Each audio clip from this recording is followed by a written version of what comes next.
बोले वृंदावन बिहारी लाल की जय। सज्जनों, माताओं, बहनों, एक समय की बात है। देवर्षि नारद, जिनके हाथ में सदैव वीणा रहती है और मुख से निरंतर श्रीमन नारायण नारायण का ही नाम रहता है, वे एक बार पृथ्वी लोक पर पधारे। नारद जी का उद्देश्य था पृथ्वीवासियों का कल्याण देखना, परंतु जैसे ही उन्होंने पृथ्वी पर भ्रमण शुरू किया, उनका हृदय व्याकुल हो उठा। जहां जहां वे गए, काशी, प्रयाग, पुष्कर, हर जगह उन्होंने देखा कि अधर्म, पाखंड और कलह ही दिखाई दिया। सत्य, तप, पवित्रता और दया का लोप हो चुका था। संत दुखी थे, परंतु पाखंडी बहुत सुखी थे। घूमते घूमते नारद जी उस पावन भूमि पर पहुंचे जहां भगवान ने क्रीड़ा की थी, जो भगवान श्री कृष्ण की क्रीड़ा स्थली है, और वह है हमारा सबका प्यारा श्रीधाम वृंदावन। यमुना जी के किनारे पहुंचे ते ही नारद जी के कदम ठिठक गए, रुक गए। उन्होंने एक बड़ा ही विचित्र और हृदय को झकझोर देने वाला दृश्य देखा। वहां एक स्त्री बैठी थी। वह कोई साधारण स्त्री नहीं थी, उसका तेज अलौकिक था। वह परम सुंदरी और नव युवती थी, लेकिन वह घोर दुख में डूबी हुई थी। उसकी आंखों में आंसू की धारा बह रही थी और उसके सामने जमीन पर दो वृद्ध बूढ़े पुरुष अचेत अवस्था में पड़े थे। वे सांस तो ले रहे थे, पर उनका शरीर जर्जर हो चुका था, मानो प्राण ही निकलने वाले हों। वह युवती कभी उन्हें हिलाती, कभी उनके सिर पर हाथ फेरती और फिर से रोने लगती। नारद जी, जो कि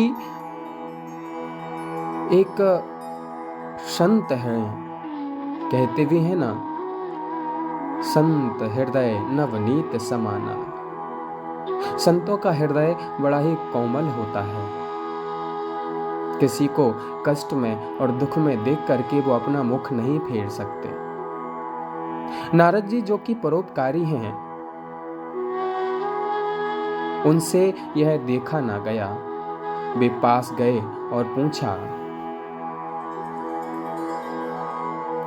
हे देवी, तुम कौन हो? तुम्हारे नेत्रों में यह विषाद क्यों है? और यह कैसा विस्मयकारी दृश्य है कि तुम इतनी युवा हो और तुम्हारे सामने ये दो वृद्ध पड़े हुए हैं, मरण अवस्था में हैं। ये कौन है? देवी ने नारद जी को देखकर हाथ जोड़कर अत्यंत कातर स्वर में अपना परिचय दिया। देवी बोली, अहम भक्ति ऋतिख्याता।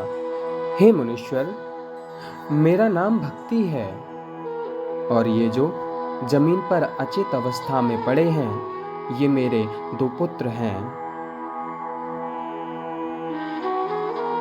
ज्ञान वैराग्य नाम मानो, और इनका नाम है ज्ञान और वैराग्य।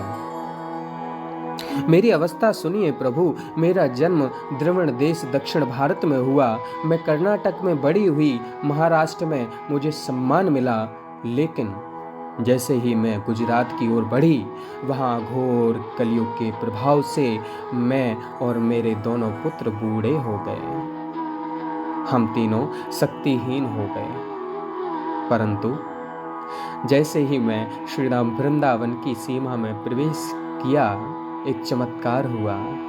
वृंदावन में रसकों और प्रेम के प्रभाव से मैं भक्ति तो पुनः नवयुवती हो गई, लेकिन मेरे ये पुत्र ज्ञान और वैराग्य यहाँ आकर और भी बूढ़े हो गए, क्योंकि यहाँ प्रेम तो बहुत है परंतु ज्ञान और वैराग्य की कद्र नहीं है।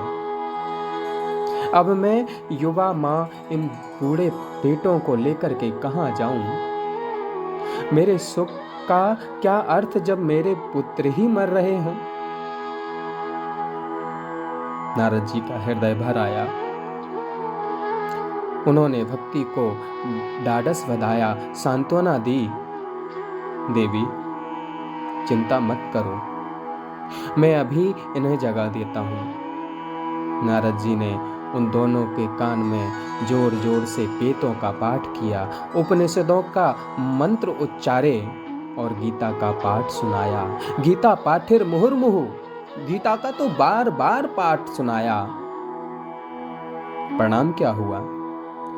वेद मंत्रों की हुंकार सुनकर ज्ञान और वैराग्य ने बस एक बार आंखें तो खोली, एक बड़ी जहुआई ली और फिर सो गए। वे उठकर बैठ भी सके। सोचिए, साक्षात देवर्षि नारद और वेद वेदांत का पाठ, फिर भी ज्ञान और वैराग्य की नींद नहीं टूटी। इससे यह सिद्ध होता है कि घोर कलयुग में केवल सूखे ज्ञान और कठिन तपस्या से सोई हुई चेतना नहीं जाग सकती। नारद जी निराश होकर बद्रिका आश्रम गए। वहां उनकी भेंट 4 परम तपस्वी कुमारों से हुई, सनक, सनंदन, सनातन, सनत कुमार।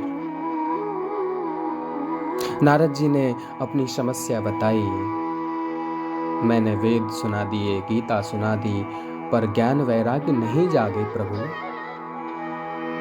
तब सनत कुमारों ने मुस्कुराते हुए कहा, नारद,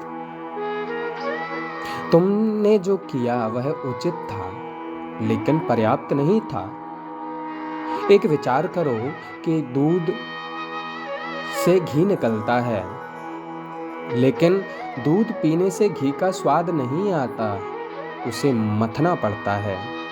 चीनी गन्ने से मिलती है, पर गन्ना चबाने से रस नहीं मिलता, उसे पेरना पड़ता है।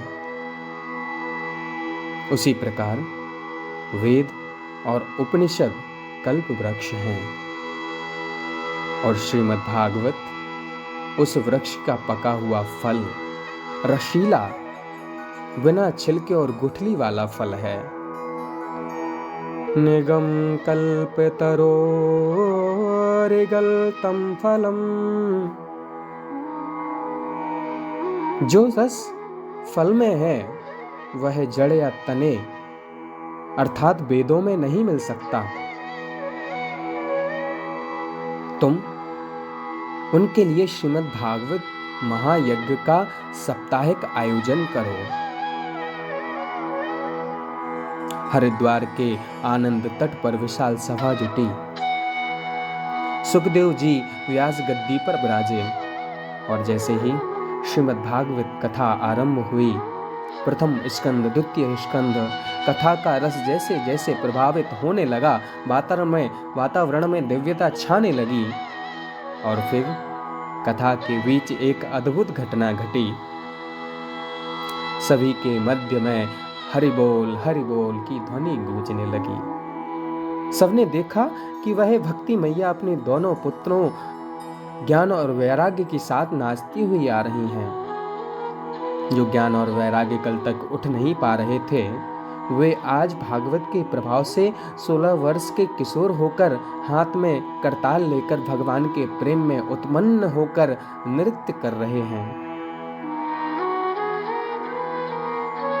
सज्जनों, भागवत कथा ने वह कर दिखाया जो वेद वेदांत भी ना कर सके। इस प्रसंग का सार यही है, अकेली भक्ति और भावुकता कभी कभी अंधविश्वास बन जाती है और अकेला ज्ञान बुद्धि अभिमान बन जाती है। लेकिन जब हम भागवत के शरण में आते हैं तो भक्ति, ज्ञान और वैराग्य तीनों का मिलन हो जाता है।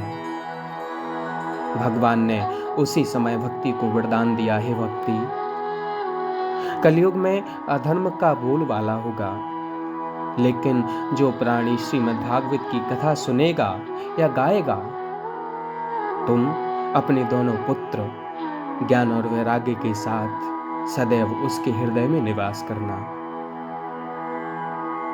इसलिए आइए हम भी अपने मन के सोए हुए विवेक, ज्ञान और संसार से आसक्ति हटाने वाले वैराग्य को जगाने के लिए हरि नाम का आश्रय लें।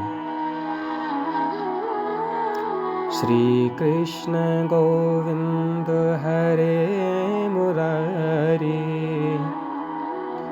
हे नाथ नारायण वासुदेवा। बोलिए वृंदावन बाके बिहारी लाल की जय।